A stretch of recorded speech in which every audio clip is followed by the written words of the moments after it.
The colony of Nu was dying, and everyone knew it. Captain stood on the observation deck of the colony's main building and watched the sky. Somewhere up there, hidden by the bright afternoon sun, a massive rock was falling toward them. The asteroid was 3 kilometers wide. When it hit the planet, everything would burn. Every building, every farm, every person. All 40,000 colonists would die, and there was nothing anyone could do about it. The year was 2847. Humanity had only recently learned to travel between stars. Nu was their first colony outside the solar system, a small mining outpost on a cold planet called 442b. They had built homes here. They had raised children here. They had dreams of building a great city that would last for thousands of years. Now they had 3 days to live. Was 42 years old. She had gray streaks in her black hair and tired lines around her eyes. She had spent 20 years building this colony from nothing. She had watched the first baby born on this world take her first steps. She had buried friends who died in mining accidents. She had fought through equipment failures, supply shortages, and political arguments with Earth. None of that mattered now.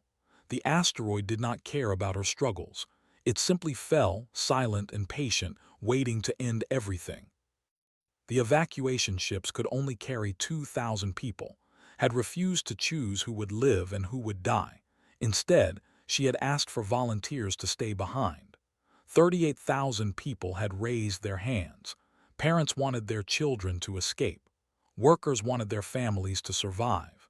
In the end, they had to hold a lottery just to decide who would be forced to leave. The ships had departed that morning, had watched them climb into the sky and disappear. Her own daughter was on one of those ships, crying and screaming for her mother, had smiled and waved until the ships were gone. Then she had walked to the observation deck and waited for the end. She was still waiting when the alien ship appeared. It came out of nowhere, a flash of light against the stars. The ship was beautiful in a strange way, shaped like a flower with long petals that glowed soft blue and purple. It was small compared to human vessels, maybe half the size of a cargo freighter.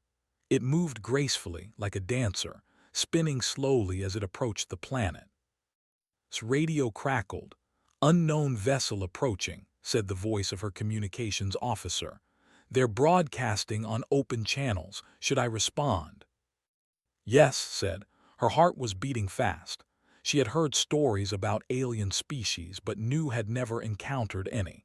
Most humans lived their entire lives without seeing a non-human face. Put them through.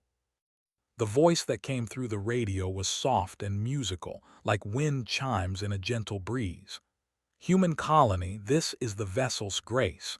We received your distress signal. We have come to help." Blinked. The distress signal had been a desperate act, a cry for help sent into the void with no real hope of response. Every major human fleet was too far away to reach them in time. She had sent it anyway because doing something felt better than doing nothing. "Help," she said. "How can you help?" "Our ship carries a gravity well generator," the voice said. "We can redirect the asteroid.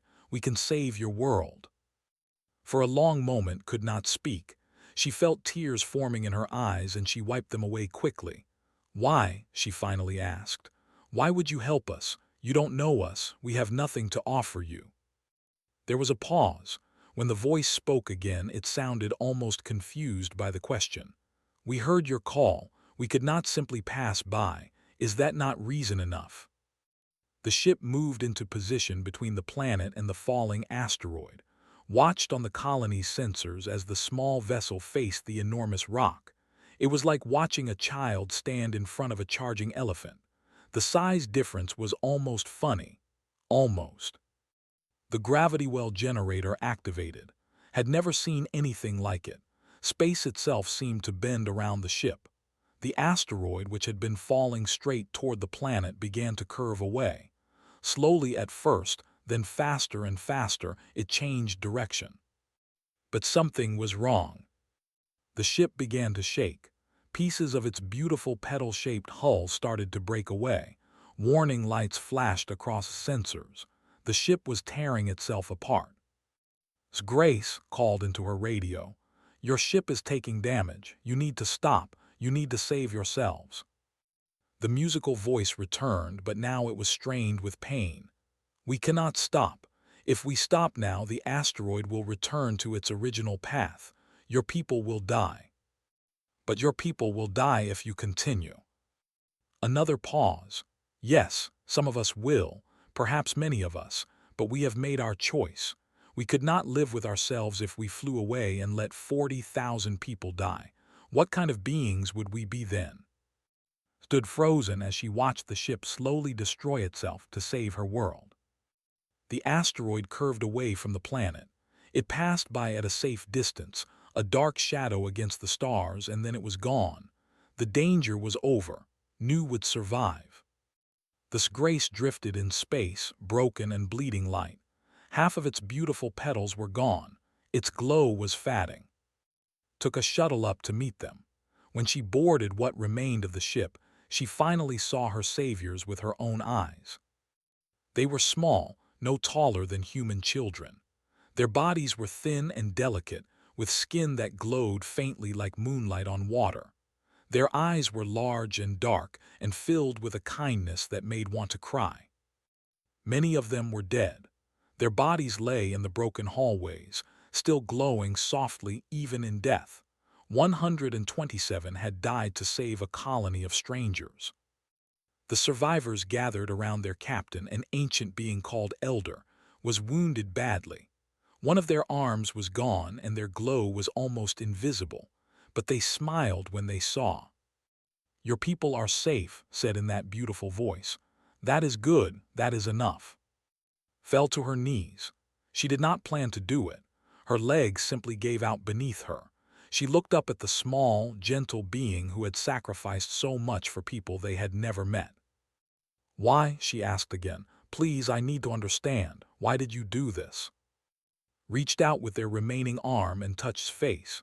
Their skin was warm and soft, like sunlight. "Because kindness is never wasted," said. "Because the universe is cold and dark, and the only light comes from the good we do for each other. We saw beings in pain, and we had the power to help. How could we do anything else?" Took the elder's hand in both of hers. She spoke slowly, carefully, making sure every word was clear. "Humanity will remember this," she said. "We will remember every name of every who died here today. We will teach our children and they will teach their children. And someday, somehow, we will repay this debt. No matter how long it takes, no matter what it costs, I swear it." Smiled. "There is no debt. We did not help you to receive payment." "I know," said. "That is exactly why we will never forget." They departed a week later, after repairs allowed them to travel. They asked for nothing. They refused every offer of payment or reward.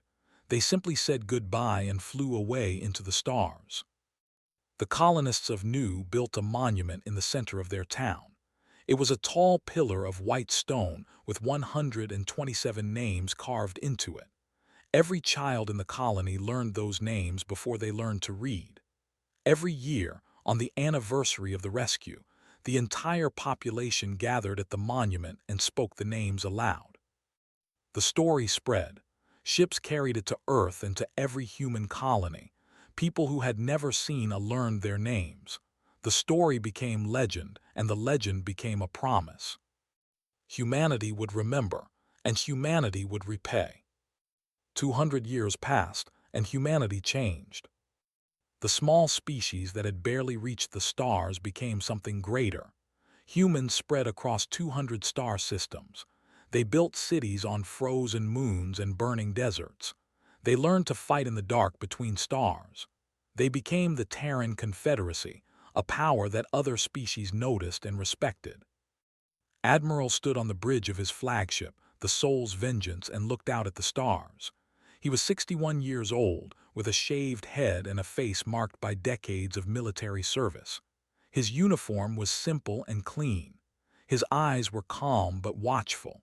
He had fought in 3 wars and won all of them. On his desk in his private cabin sat a small holographic image.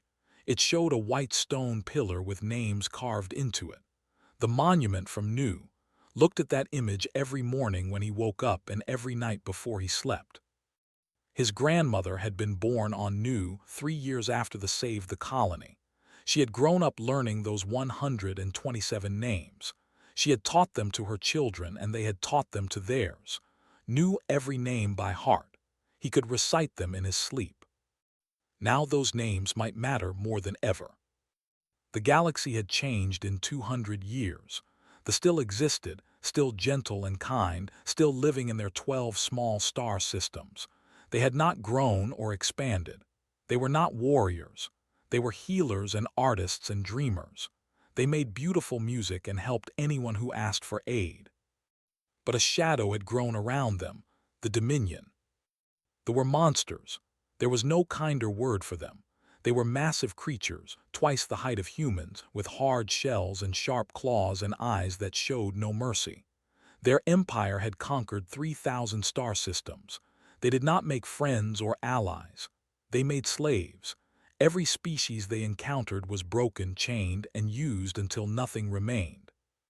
Now they had turned their hungry eyes toward read the intelligence reports with a cold feeling in his stomach. They had declared the resources ready for harvest. Their 12 systems sat in space that they wanted. They had no military, no weapons, no way to fight back. They had sent messages to every major power in the galaxy, begging for help. No one had answered. They were too strong. No one wanted to start a war they might lose. No one except humanity. President stood before the Confederate Senate on Earth.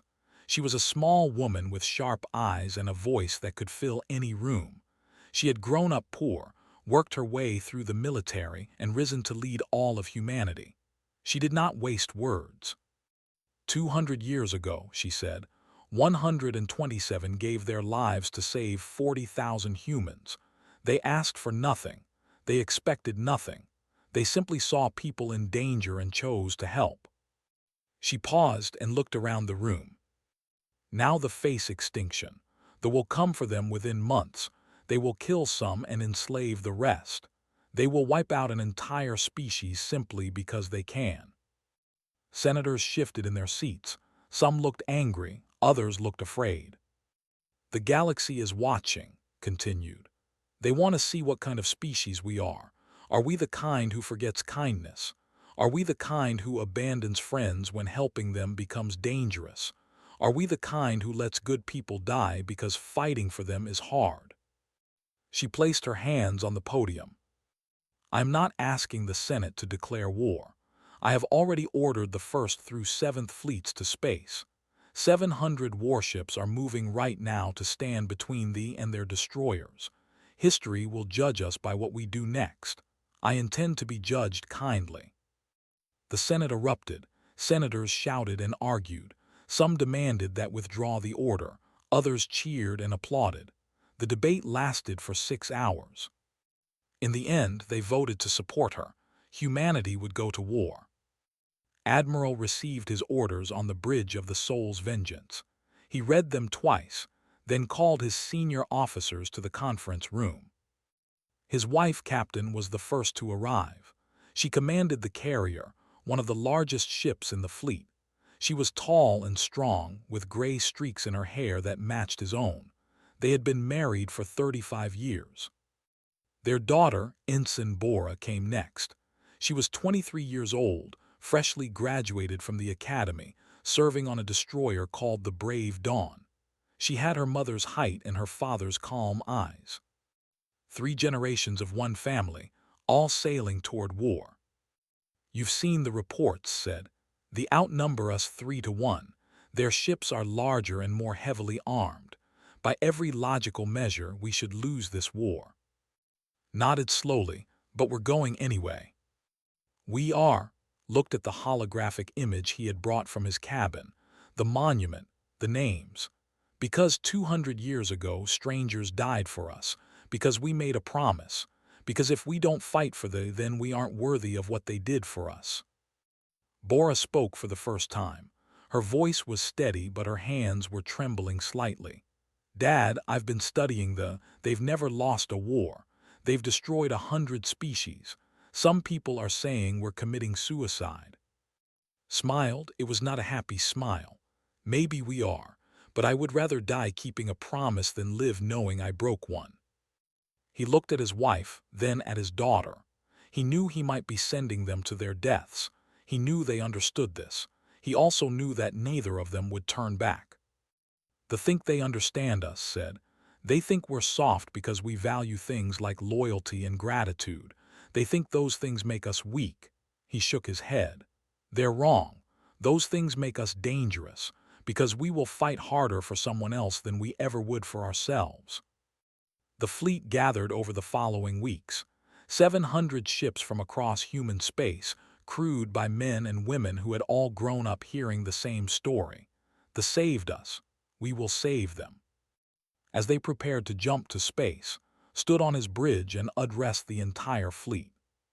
Soldiers of the Confederacy, he said, his voice broadcast to every ship. We are about to do something that most species would call foolish.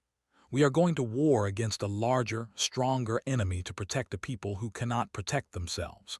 We are not doing this for territory or resources or power. We are doing this because it is right.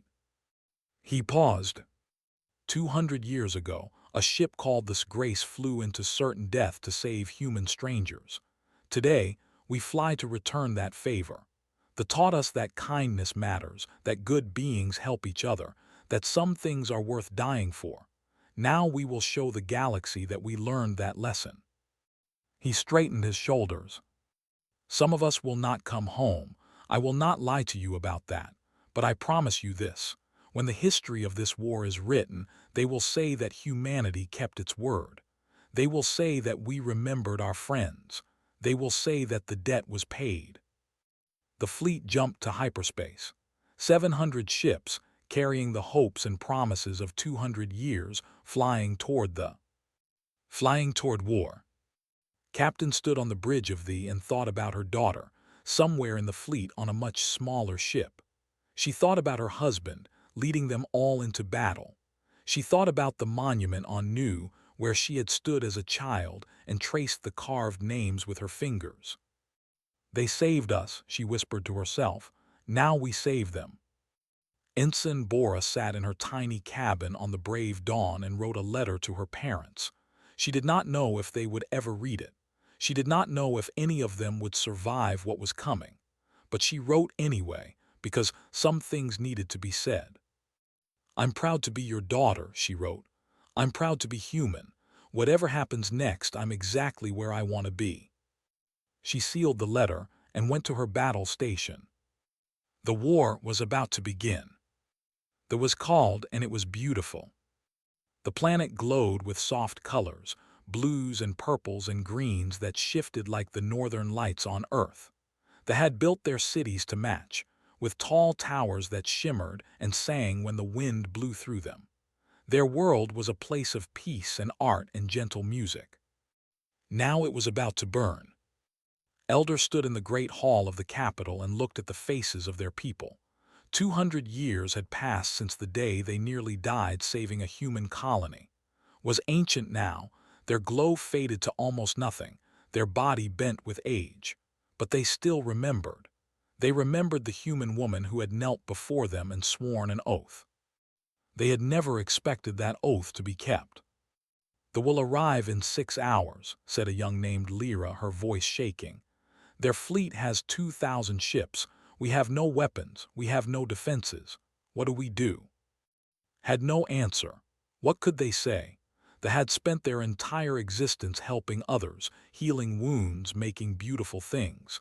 They had never learned to fight because fighting had always seemed wrong to them. Now that choice would cost them everything. We will face our end with dignity, said quietly. We will not beg. We will not hate. We will die as we lived, with kindness in our hearts. The young began to cry. Others joined them. The great hall filled with the soft sound of weeping.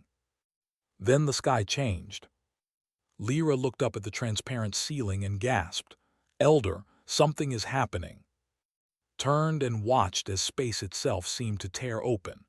Light poured through the wound in the sky, and through that light came ships. Human ships, hundreds of them, appearing in perfect formation around the planet. They had never seen anything like it.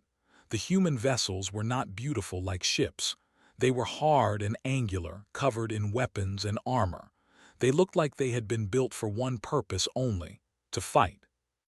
A voice came through on every channel, broadcast to the entire planet. "This is Admiral of the Terran Confederacy. We have come to honor an old promise. Any vessel that threatens space will be destroyed. There will be no negotiation. There will be no warning shots. Turn back or die." Felt something they had not felt in 2 centuries: hope. "They came," Lyra whispered. "The humans actually came." The fleet arrived 3 hours later. Their ships were massive, each one the size of a small moon, covered in spikes and weapons that gleamed with cruel intent. At their head was the command vessel of Overlord, the leader who had conquered 50 worlds. Looked at the human fleet and laughed. His voice was harsh and grinding, like rocks being crushed. 700 ships against 2,000, he said to his officers. "These mammals are even than I thought. They came all this way to die." He opened a channel to the human flagship. "Admiral, I am Overlord. I give you one chance to retreat.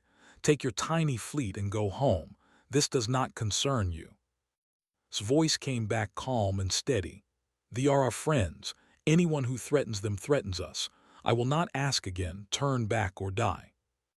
Laughed again. "Then you will die, and after I destroy you, I will hunt down every human colony and burn them to ash. Your species will be remembered as fools who threw their lives away for weaklings. History will remember us differently," said, "but you won't be alive to see it." The battle began. They attacked with overwhelming force. Their massive ships moved forward in a wall of steel and fire, launching missiles and energy beams at the smaller human vessels. They expected the humans to scatter and run. They expected fear and chaos. They were wrong. The human fleet charged directly at the line. They did not try to escape or hide. They flew straight into the enemy formation with speed and fury that shocked the commanders. Human ships twisted and spun between the larger vessels, firing at weak points, targeting engines and weapon systems. Captain commanded the carrier from the center of the battle. Her ship launched wave after wave of fighters, small craft that swarmed around the vessels like angry insects. Each fighter was piloted by a human who knew they might not survive the next minute. None of them hesitated. "All fighters focus on the command ship," ordered. "Take out and their coordination falls apart." The fighters dove towards vessel. Dozens were destroyed by defensive fire, blown apart in flashes of light, but more kept coming. They were not trying to survive. They were trying to win. Admiral watched the battle from his bridge, giving orders with calm precision. He had expected heavy losses. He had planned for them, but watching his people die was harder than he had imagined. "The destroyer Brave Dawn is taking heavy damage," one of his officers reported. "They're requesting permission to retreat." His heart clenched. His daughter was on that ship. "We hold the line. No one retreats." He closed his eyes for just a moment. Then he opened them and continued fighting. Ensign Bora felt her ship shake as another missile struck the hull. Alarms screamed around her. Smoke filled the corridors. Half the crew was already dead. The captain's voice came over the speakers, weak and pained. "All hands, abandon ship. Repeat, abandon ship. Get to the escape pods." Bora ran through the burning hallways, helping wounded crew members reach the pods. She found a young man trapped under fallen debris and pulled him free with strength she did not know she had. She pushed him into a pod and sealed it behind him. Then she looked back at the bridge.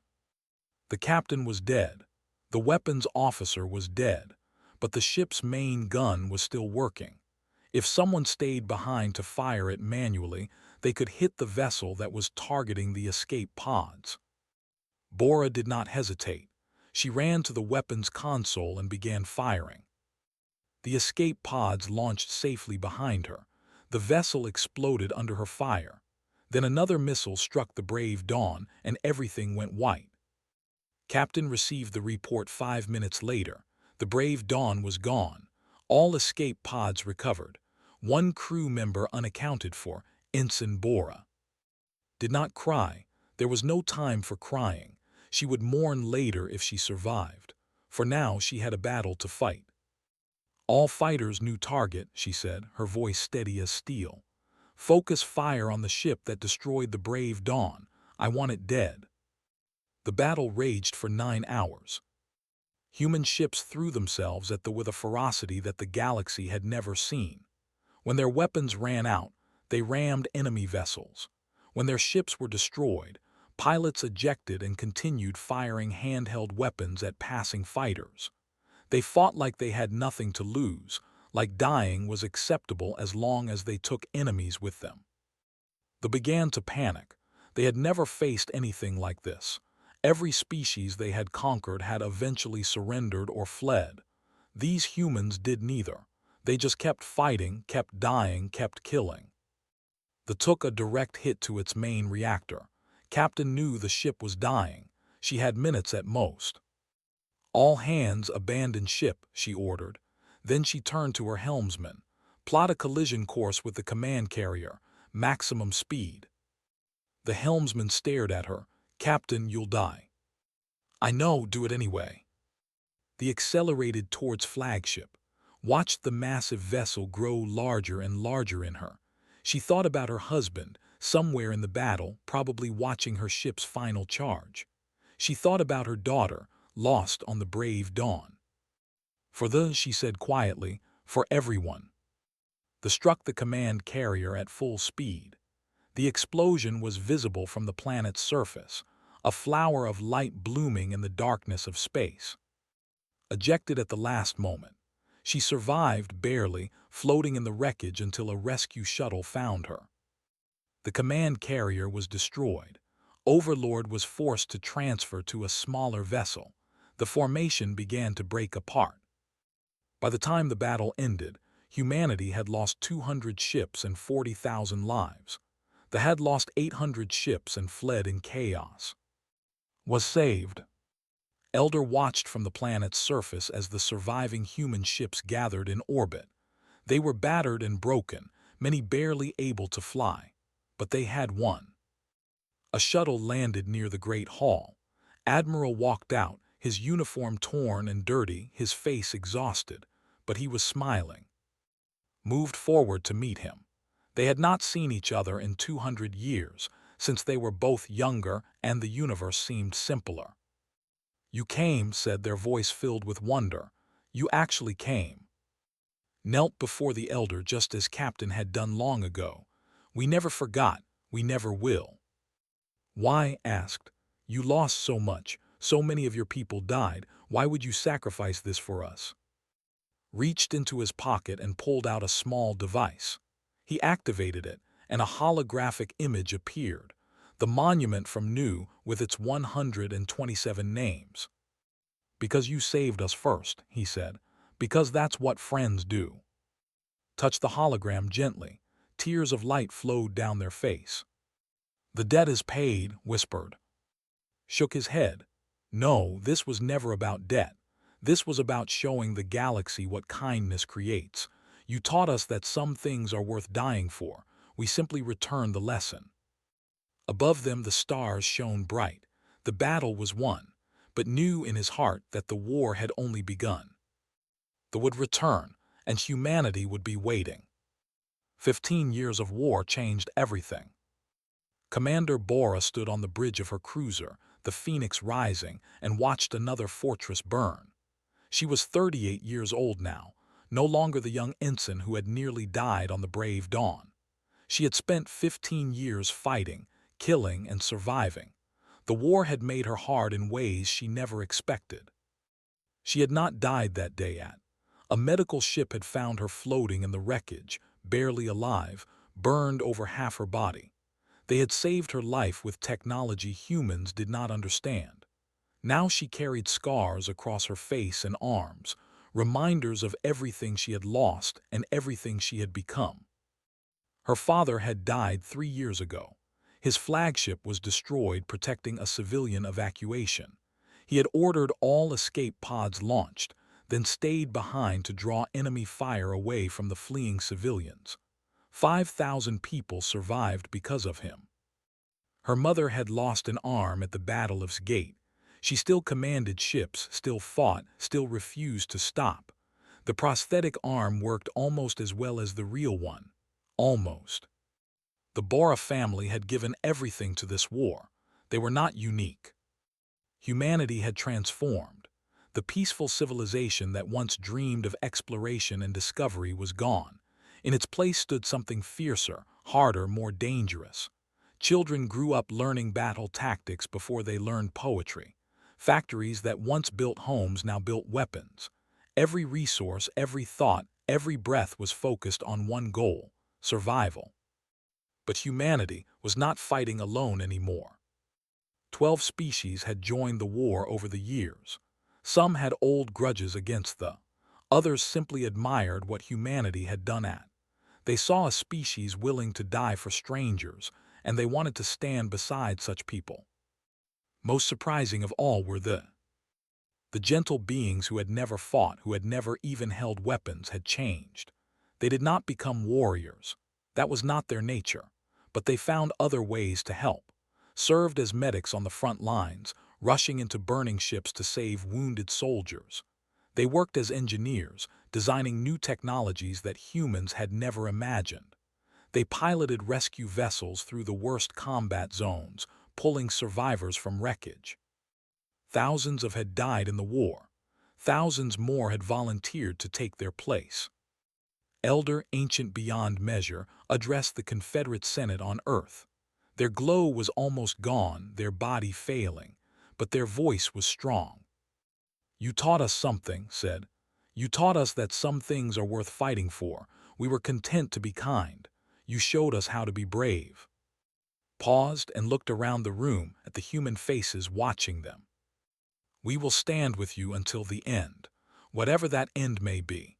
This is no longer your war alone. It is our war. It is everyone's war, and we will win it together." The Senate stood and applauded. Bora watched from the gallery, tears running down her face. She remembered waking up on that medical ship, confused and dying.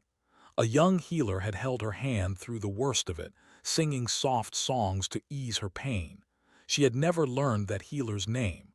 She had never had the chance to thank them. Now she fought for them, for all of them. The war ground on. Humanity and its allies pushed deeper into space.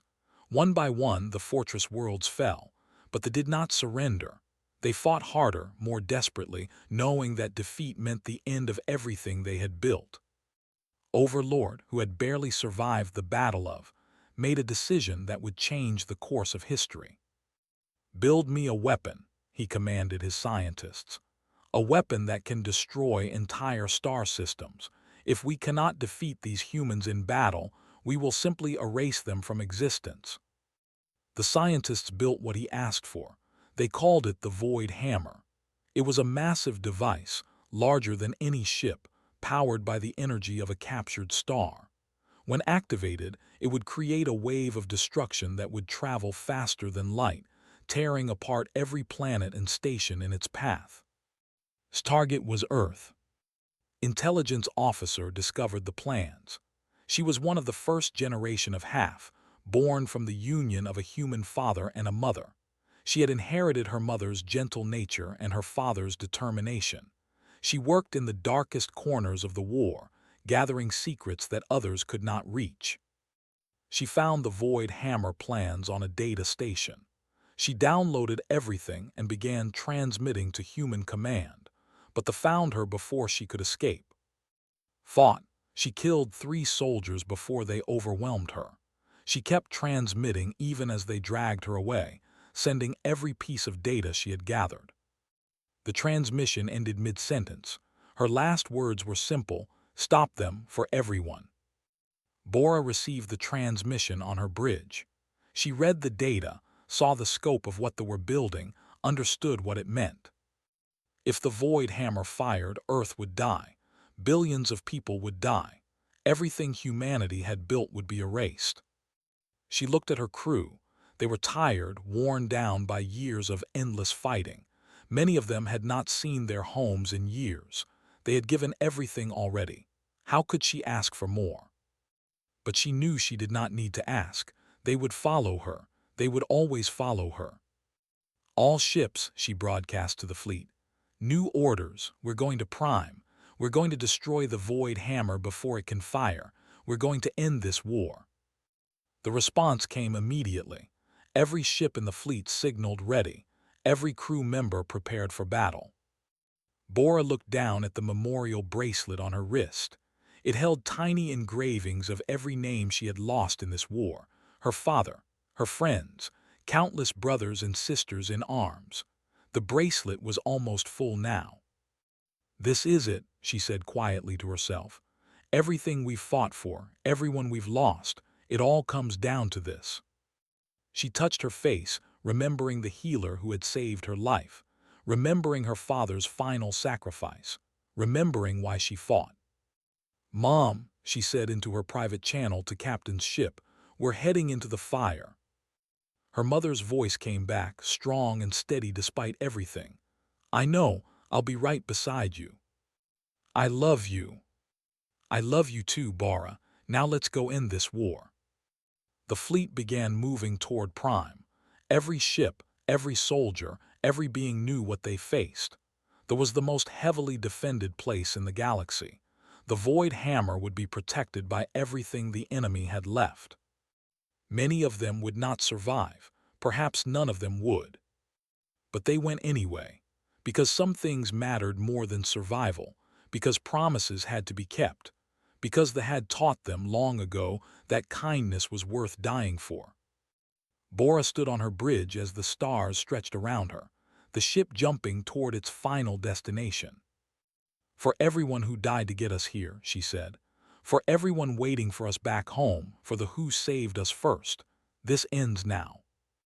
The fleet vanished into hyperspace. The final battle was coming. Prime was a world of darkness and iron. The planet had never been beautiful. They had built it for war, covering its surface with factories and fortresses that stretched to the horizon. Smoke filled the skies. The ground trembled constantly from the machines buried beneath. It was a place designed to create fear. Above the planet, the Void Hammer hung in space like a sword waiting to fall. The weapon was enormous, larger than any station humans had ever built. It pulsed with stolen starlight, gathering power for a blast that would erase Earth from existence. In 6 hours it would fire. Commander Bora looked at the sensor readings and felt cold settle into her bones. They had gathered every remaining ship in their empire to defend this place. 2,000 vessels formed a wall around the weapon. Behind them, orbital platforms bristled with guns. Beyond those, mines floated in thick fields designed to shred any attacking force. The Allied fleet had 1,200 ships, 15 species, united by a promise made 200 years ago. Humans, and others who had joined because they believed in something worth fighting for. They were outnumbered. They had come anyway. Bora opened a channel to the entire fleet. "Soldiers of the Alliance," she said, "you know what we face. You know what happens if we fail. Earth dies, billions of people die. Everything we've fought for ends today." She paused, looking at the faces of her crew.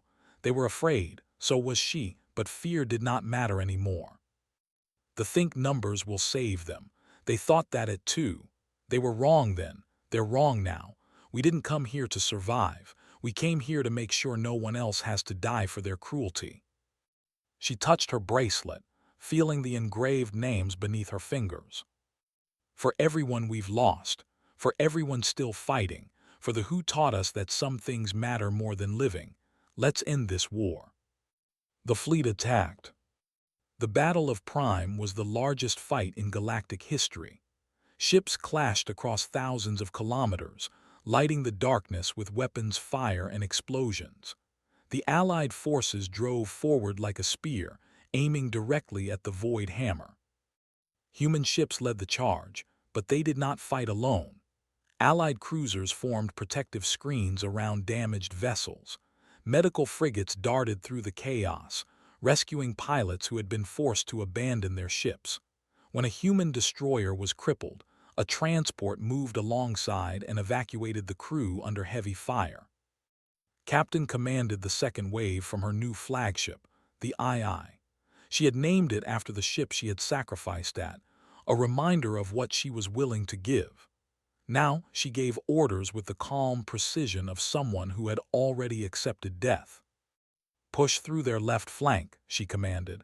"Create an opening for the assault teams." The Allied fleet carved a path through the defenses. Ships died on both sides, filling space with debris and bodies, but the Allies kept moving forward. Overlord watched from his command station on Prime. For the first time in his long life, he felt something close to fear. These humans fought like no species he had ever encountered. They did not retreat. They did not surrender. They simply kept coming, wave after wave, as if death meant nothing to them. "Accelerate the weapons charging sequence," he ordered. "Fire it early. Destroy Earth before they can reach us." His officers scrambled to obey. The Void Hammer began gathering power faster, its glow intensifying until it hurt to look at. Bora saw the readings change on her sensors. "The weapon is charging faster. We have less time than we thought." She made a decision. It was not a hard decision. She had known from the beginning that this might be necessary. "All ships focus on creating a corridor to the weapon.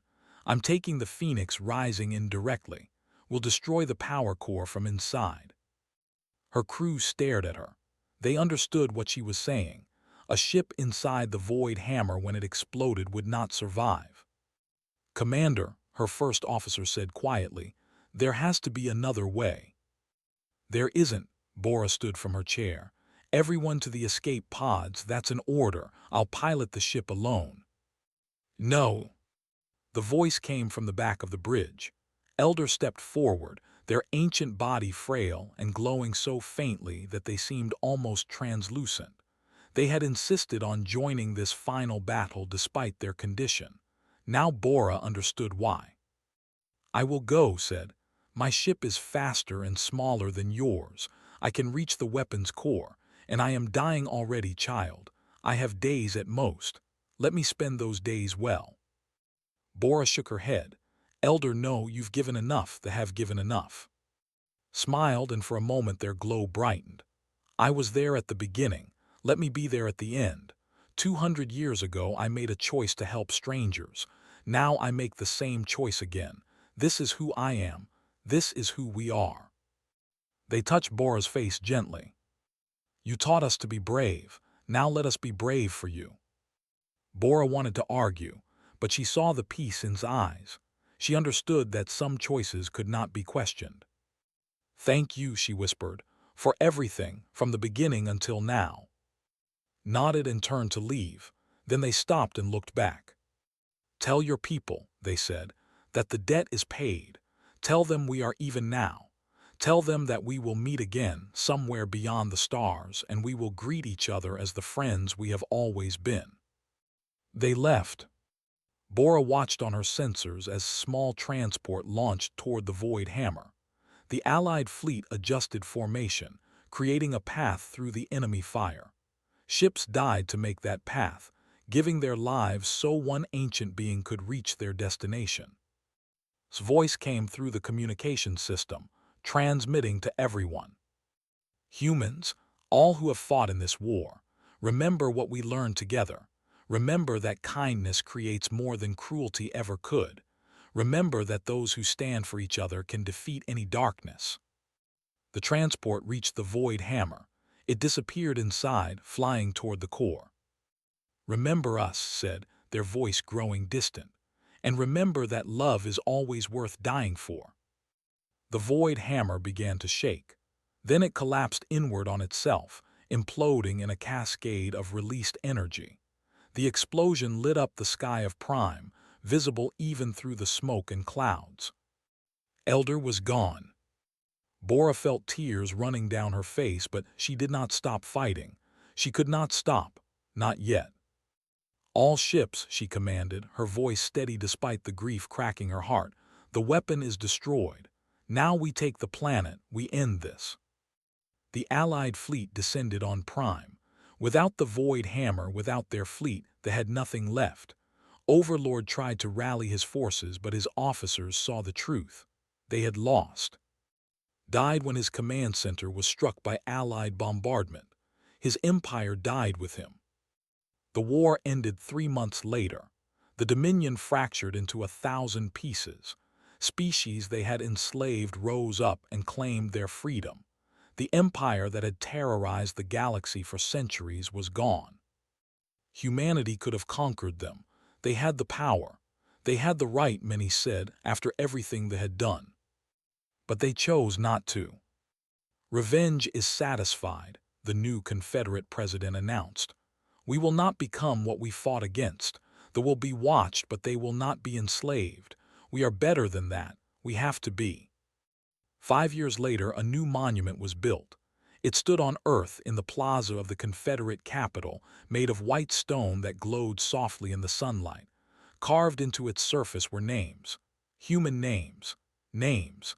Names from every species that had fought and died in the war. At the base of the monument, an inscription. "They came to us in our darkest hour and asked for nothing. We remembered. When their darkest hour came, we answered. This is what humanity is. We never forget a kindness, and we never abandon a friend." Admiral Bora attended the dedication ceremony with her daughter, a bright-eyed girl named. The child was 10 years old, born after the war, named for the elder who had given everything. "Will there be more wars?" Young asked, looking up at the monument. Bora thought about the question. She thought about all the names carved in stone. She thought about her father and elder and everyone else who had died for this peace. "Probably," she admitted. "The galaxy is large and full of beings who choose cruelty over kindness." "Will we fight them too?" Bora knelt beside her daughter and pointed at the inscription. "If someone needs us," she said, "we will answer. That's who we are. That's who we've always been." Young nodded seriously. She did not fully understand yet. She was too young to grasp the weight of sacrifice, the price of promises, the cost of being good in a universe that often rewarded evil. But she would learn. Humanity always learned. Above them, the stars shone bright and cold. Somewhere out there, other species told stories of the humans and their strange loyalty. They spoke of a small species that had fought a giant empire to protect friends. They wondered what it would be like to have such friends of their own. And sometimes, in the darkest corners of the galaxy, beings in trouble would send a signal into the void. A message, a plea, a hope. Sometimes the humans would answer. Because humanity never forgot, and humanity always kept its promises. Always.